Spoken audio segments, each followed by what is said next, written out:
Many of you have been tempted to tune it all out, but we can't look away. You might miss the moments that give all of us hope.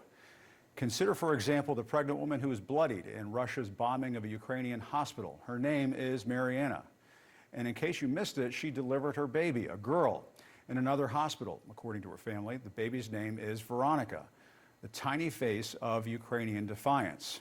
Perhaps when she gets older, Veronica will also become a fan of the movie Frozen and learn to sing Let It Go, like little Amelia, who performed in an underground bunker this week.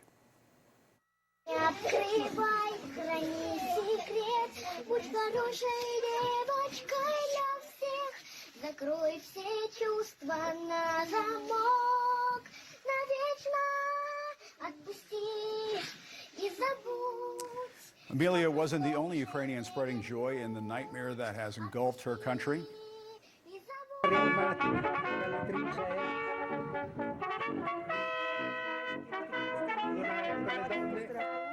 There was the military band performing next to a sandbag barrier outside Odessa's iconic opera and ballet theater. These notes of courage are inspiring other musicians around the world to join the chorus that is standing up to Putin. From the piano man who traveled to the Ukrainian border to lift the spirits of refugees making the trek to Poland.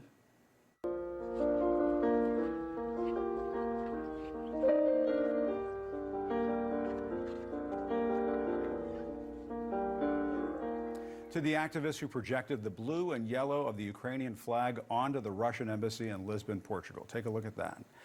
To the famed cellist Yo-Yo Ma, who performed at the Kennedy Center here in Washington, where he played the Ukrainian national anthem. Watch.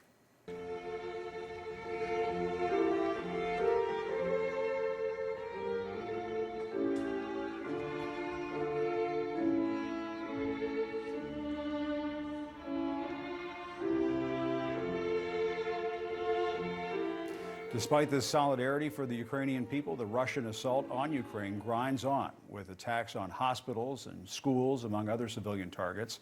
Cities are being leveled. More than 2.5 million refugees have fled the country in less than 3 weeks.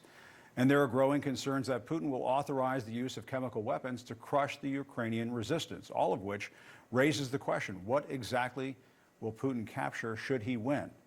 And maybe that's the point. It doesn't matter to him. In Russia, Putin has clamped down on any kind of independent press, with threats of prison time for journalists. And yet protesters continue to criticize the war. One demonstrator was reportedly arrested, look at this, for carrying a blank protest sign. It's hard to speak truth to power when those in power can crush the truth, even when that truth is unspoken. And yet, despite all of this despair and heartache and suffering, the Ukrainians fight on. This weekend, we told you the story of Bohdan Yurov, a Ukrainian bar owner who has been risking his life delivering food to vulnerable neighbors in his community. Back at his business, he provides shelter to people who have fled their homes. I asked him this weekend what his message to the world was.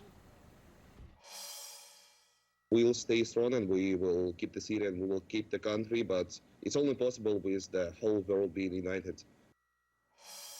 That message echoed what Yurov's president, Volodymyr Zelensky, told the British Parliament this week when he channeled Winston Churchill's legendary call for courage during World War II. We will fight till the end at sea, in the air. We will continue fighting for our land, whatever the cost. We will fight in the forests, in the fields, on the shores, in the streets. From Ukraine's president to a small child huddling in a bomb shelter, one country's spirit has given all of us a chance to see some light in the darkness and good reason to hold on to hope. Courage. That's the news. Reporting from